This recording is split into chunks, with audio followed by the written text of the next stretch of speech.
Well, he's a cutie pie. I might put him in Potomac. Okay, yes. Yeah, he can come right on to Potomac.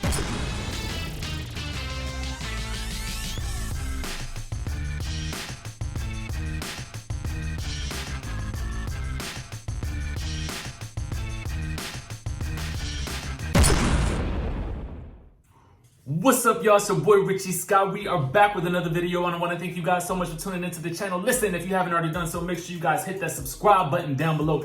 Hit that notification bell button so you can be clued into when we drop new content right here on this channel.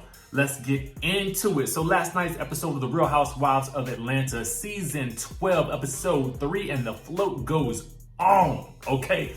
What did we learn last night? What's the major news from this? NeNe Leakes is saying that the first 2 episodes of the Real Housewives of Atlanta for season 12 were just the pregame.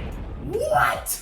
Okay, she said there was the pregame. I mean, I'm just letting you know what she said. I mean, you guys let me know. We're gonna discuss this episode and we're gonna talk about whether or not she was absolutely correct or not, but let's get into it right now. Well, we learned that NeNe actually reached out to Cynthia after their bitter war of the words during all of the press and interviews that they were doing while they were filming, actually before they started filming the Real Housewives of Atlanta for season 12, okay? Now, I had heard that there was some reach-outerization, but I wasn't necessarily sure, but we'll get to that in just a moment to find out exactly what happened in case those of you who are out there that did not catch the episode, you didn't see it, we're about to tell you what was said in that message and how it was received.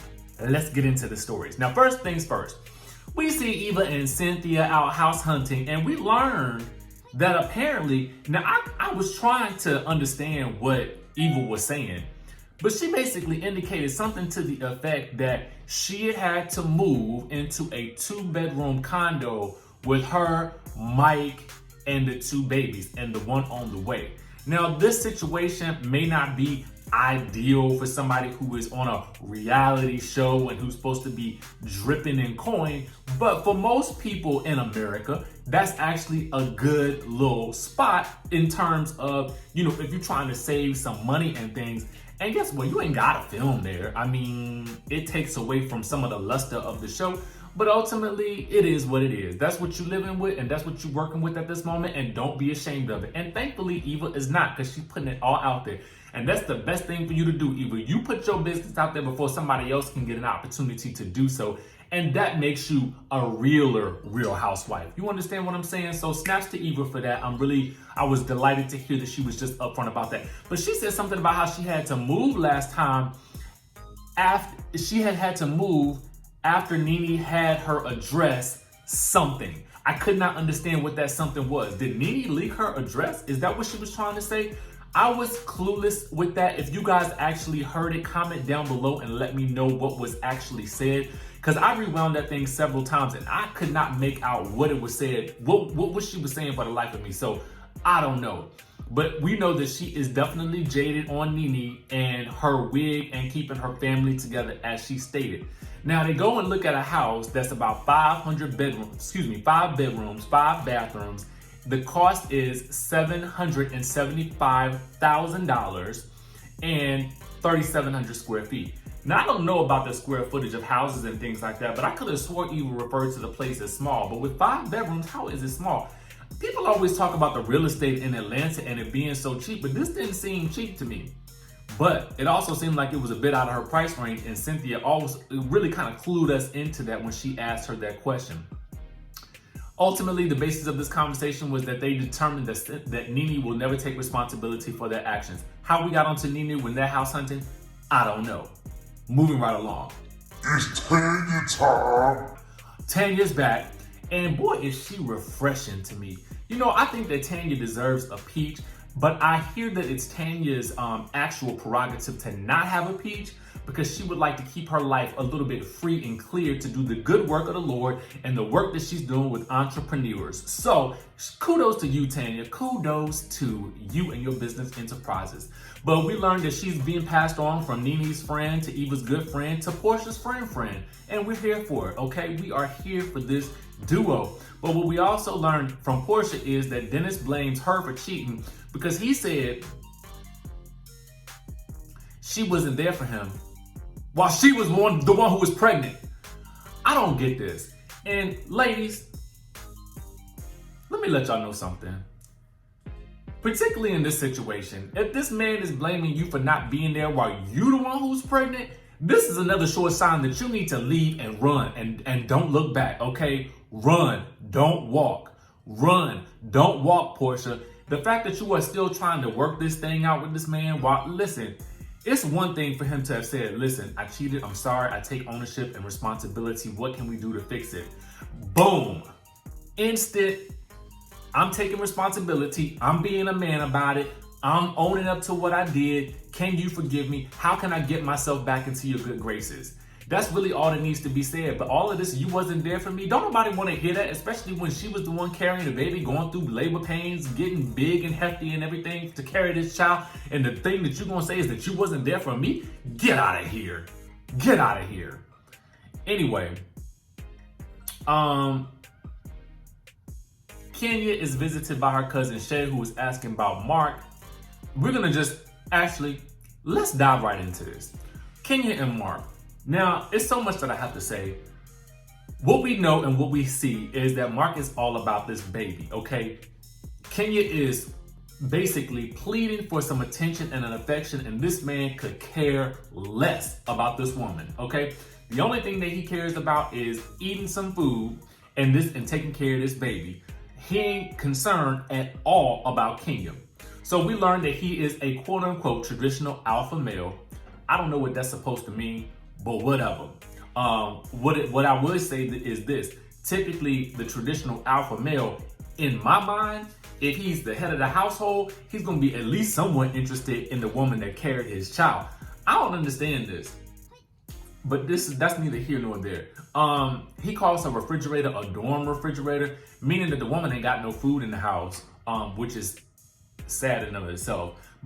And also too, Kenya, if you know the man coming to visit, you might want to hit up the little grocery store or the Publix or something like that, or whatever is near you.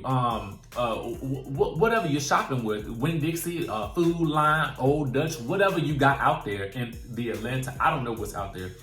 Or call some Hello Fresh or something like that. You should be having meals delivered to your house if you're making all this money. That's just what I think. It's no excuse for you not to have no food in the refrigerator, honey. Especially because you got a child, okay? And a man.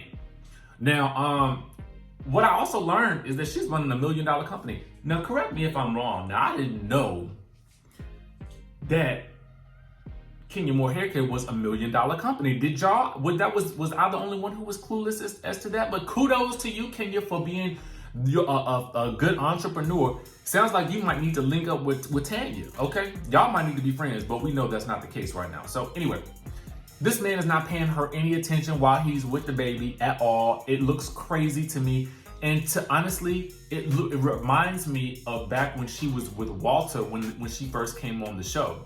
That whole situation was cringeworthy. I could barely watch this. I don't understand how y'all, I'm not even rooting for them to get back together because she, to me, in my mind, both her and Porsha can do without these two foul men. That's just my take on it. No, I want to call them foul. I want to call their actions foul because I don't know them personally. So let's leave it at that. Because they could be great dudes. I don't know.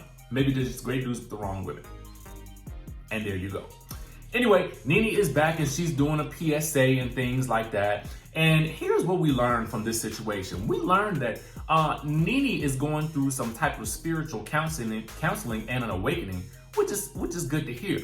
I can't wait to see these sessions and hopefully the camera lets us in on those. But what we learned is that NeNe did reach out to Cynthia. Oh yes, she did. And the reception was quite chilly. But it's no wonder why. Here's what she said. It said, "You're sad. The things you were saying. You were never a friend. Trying to clear your name. #sad. So I blocked her. I know what a block looks like." Now, come on now. You know that message was passive aggressive at best, okay? That was passive aggressive. Why even say that you reached out to her unless it was an apology? NeNe, wrong road. Wrong road, okay? We're gonna come back to NeNe because we gotta discuss Kandi and Todd. And they finally discussed something that had been going on the internet all this time. And that was Todd taking his daughter to the strip club and drinking with her. Honestly, when I reported on it back in the day, I mean, back a couple of months ago, I was kind of like, you know, it's not something I feel like I would do. But honestly, I can't necessarily fault him for having the type of relationship that he wants to have with her, especially if it had just been the two of them for so long. You never know what, I mean, I feel like there's a different type of bond when it's a single parent versus when it's typically a two-parent household. That's just me. That could be what I think. And sometimes I feel like there's a different level of closeness between the child and the guardian or the parent than there is if there's typically a two-parent household. Nothing wrong with either, okay? I'm just talking about the reality of the situation. The bond just might be a little bit different. And so the things that they share and the things that they do together could be a little bit different. And I don't see anything wrong with that. As long as I feel like he feels like she can be open and honest with him about things, I feel like that opens the door to having a healthier relationship between father and child. But y'all let me know what y'all think down in the comments section below, because the people online was going in on him for doing it at the time. And Kandi says she didn't quite understand it either. I get that too, but ultimately, I mean, that's what he chose to do. And he basically let her know, this is my baby. I'm gonna do what I wanna do with her and she's gonna be all right. But anyway, Kandi looking at him like, well, you leave that to your daughter and I'm gonna leave what's good for the rest of the family to me because I know what's best for the children, okay? I can't say I blame him. I mean, it just, I feel like sometimes, not that the dad isn't good for the household. It's not that, or he don't know what's best. But sometimes I just feel like the mom, they know a little bit, they're a little bit more intimately aware of their kids. That's just what I think, y'all. No disrespect to any fathers out there, because I'm sure, listen, my dad was amazing, but, well, is amazing, I should say. But ultimately, my mom knows the intricate details of how to sort of maneuver with us as children. And I feel like that typically is the case across the board. But I could be wrong. Y'all just let me know what y'all think down in the comment section below. Anyway, NeNe is getting ready to hit up this float. Cynthia's getting ready to hit up the float. And that's when we discover NeNe talking about Cynthia on L'Oreal's show, and it was all over Instagram, where she basically called her weak. I gotta talk about this whole idea of Cynthia being weak. I get what NeNe was saying. I mean, sometimes I feel like Cynthia flip-flops faster than a flip-flop. You know what I'm saying? I feel like, and that can make her appear to be weak. And I think that's what it is that NeNe has the biggest issue with Cynthia, is the inability to sometimes stand firm in her convictions with regards to her friends. And I feel like we are seeing that with this friendship with Eva versus even her friendship with Kenya. But anyway, y'all let me know what y'all think about that whole situation down in the comment section below. Let me know what you thought about this episode. To be very honest with you, this wasn't what I was expecting it to be. I was expecting a little bit more fireworks, but I feel like it's leading up to something that's going to be pretty major. So we'll just have to keep watching and seeing. And let me know if you guys saw all of your favorite Bravo celebrities on the float. I was excited to see that. I kind of wanted to see more of those interactions. Make sure you guys hit the subscribe button down below. Hit that notification bell button. Let me know what you thought about this episode. If anything stuck out to you. I'm trying to scan my notes to see if I, missed anything, but I don't really feel like I did, and I took a lot of notes. So what I will say is this though, Eva and her shade it's not Phaedra level shade, but it's inching on up there. It's inching on up there. And I will say this, we're gonna check to see what the ratings are in a couple of days, but I will say that I was here for NeNe and her confessionals. I feel like she, like Bethany Frankel, they both give amazing confessionals. The energy and everything is top notch, okay? NeNe can't be matched on the confessional level. So I'm just like, okay, I was feeling that energy tonight. But let me know what you guys thought down in the comment section below. Make sure to hit the subscribe button, hit the notification bell button, and I will see you in the next video.